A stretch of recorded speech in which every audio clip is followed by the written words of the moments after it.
What's up everybody, my name is Craig and welcome to RetroForward. Today we're taking a look at the Spider-Man PS4 trailer, which was revealed at the Sony press conference during E3 this year.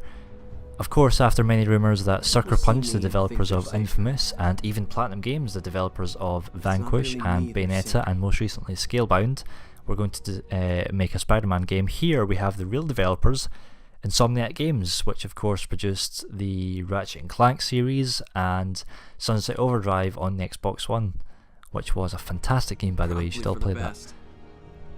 So here we have the Spider-Man game completely running in-game by the way. This is all gameplay taken directly from a PS4. Insomniac have confirmed this on their Twitter themselves. And of course this is Insomniac's take on Spider-Man. This is a completely open world game with an original story, original universe, and as we'll see here, a completely original version of Spider-Man. Boom. Straight off the bat, you know, this is not the Spider-Man you've seen before. What is this white symbol on his chest? These kind of white bone things that are coming down his arm. It's a completely different costume, and honestly, at first, I kind of didn't like it, but I've kind of grown to really like it. I think it looks cool. But of course this won't be the only costume in the game, you know, there'll be different costumes probably throughout the game that you can change. No pressure, right? And we get a close-up here of the kind of Steve Ditko retractable eyepieces here that we first seen in Captain America Civil War. So they're clearly taking bits and pieces from all across the comics and the movies and kind of mashing them together into their own take on Spider-Man. Right. And here we have our first Easter egg of the trailer. Right here, this billboard at the top left which says Osborn for Mayor. Norman Osborn, of course, the staple Spider-Man villain that turns into Green Goblin. Harry Osborn's father, of course, which was Peter Parker's best friend growing up.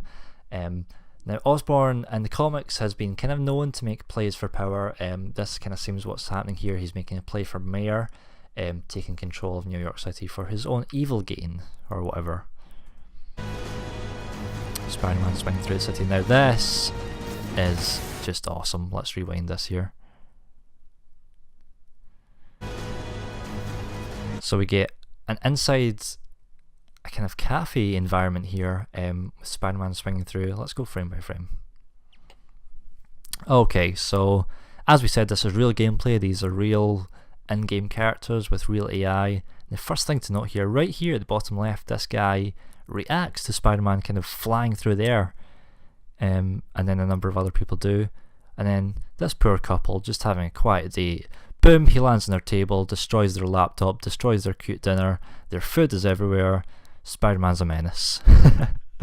Now what I love here is look at the way he steps on this table and it slides to the left and this book goes flying, this coffee goes flying, this person is like screaming, moving out the way as he's parkouring all over this environment. Here in the bottom corner we have the Daily Bugle newsstand, and then boom, smashes through the window straight back out into the open world.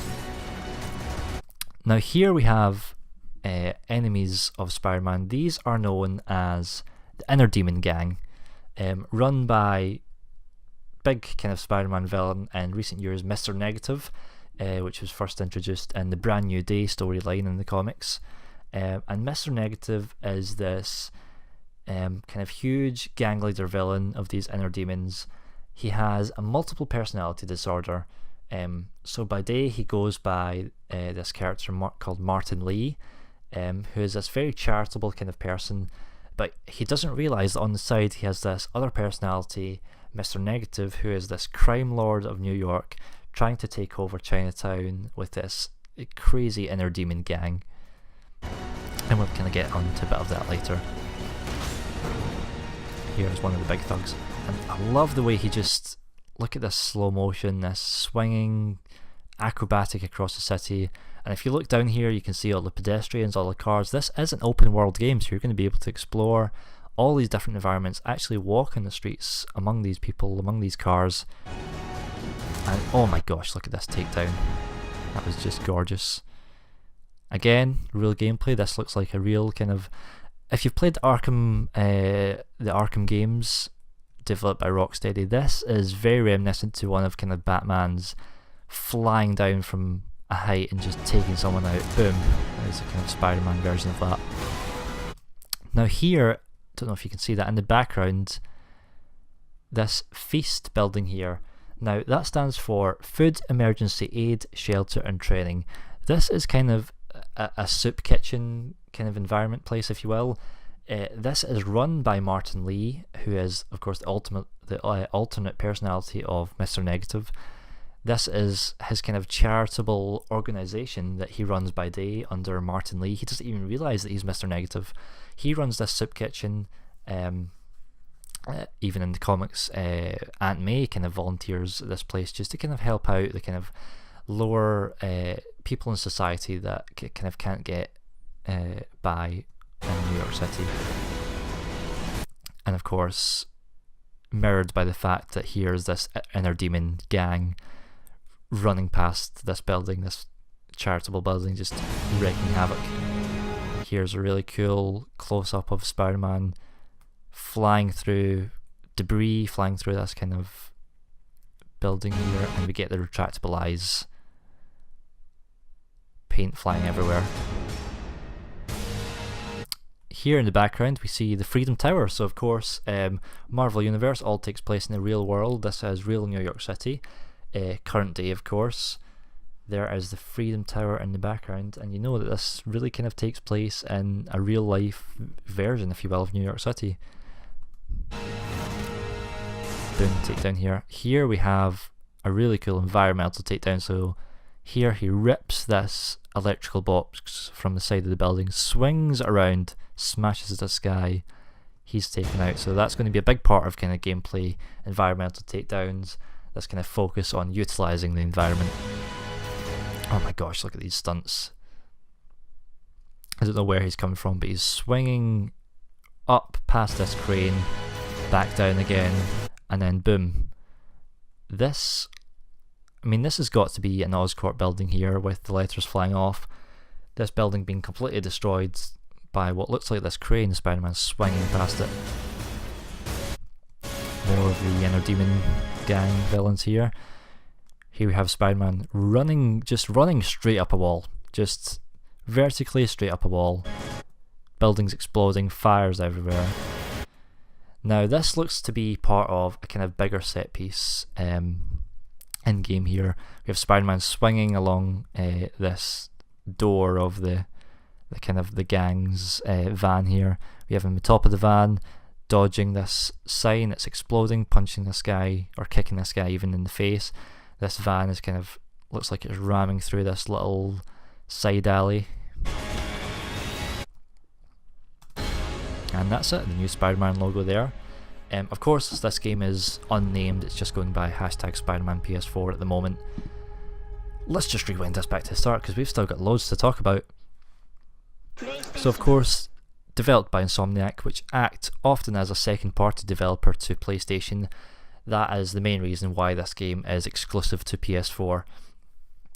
And the reason why that is because Marvel Games, who previously all their characters and all their licenses were previously owned by Activision.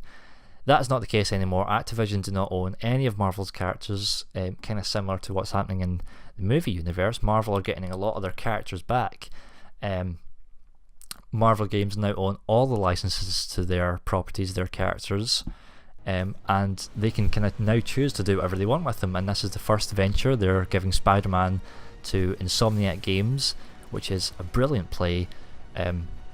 Obviously in doing that, Sony have stepped in and said, well, if you're giving it to Insomniac, then we kind of want to have this as a first party exclusive to PS4, and that's what's happened here. Now this won't be the case for all of Marvel's new games.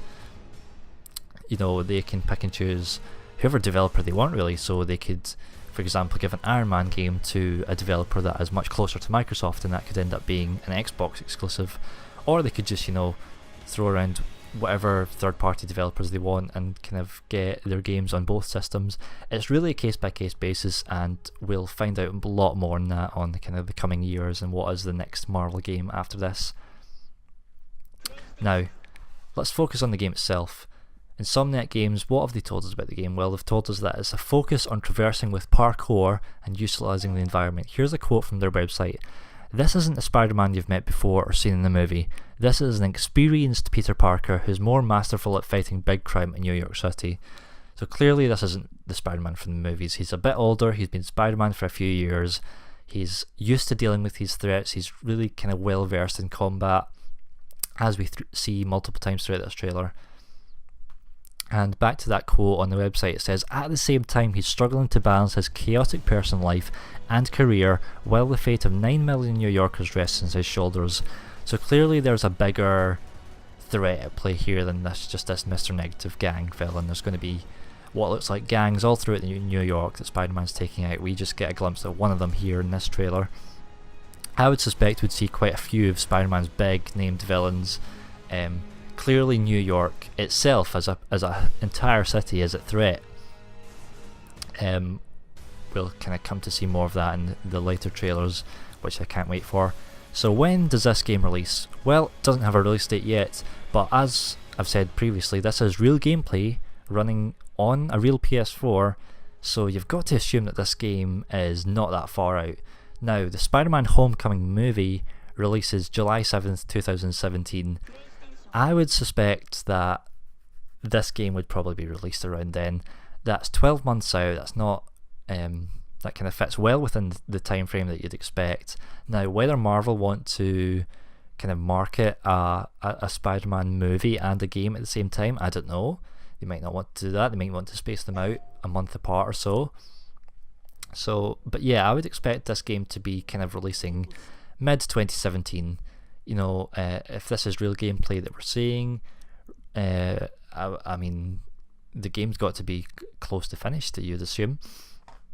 And that's really all we've got to say for this Spider-Man PS4 trailer. The first of many in a new era of Marvel video games. Hopefully this is going to be the first really good Spider-Man game. I mean, let's be honest, there's never been a good Spider-Man game. A lot of people point to that Spider-Man PS2 game, or Spider-Man 2 PS2 game even, the one based in the movie. Again, that was an open world. I think this is going to be just miles ahead of that. This is going to be starting, as I said, a new era of Marvel video games. I mean, this just looks awesome. We've played this video too many times now. Time to finish. So anyway guys, thank you so much for watching. This has been RetroForward. My name is Craig Fox, and stick to the channel. I'll see you guys later. Thank you very much.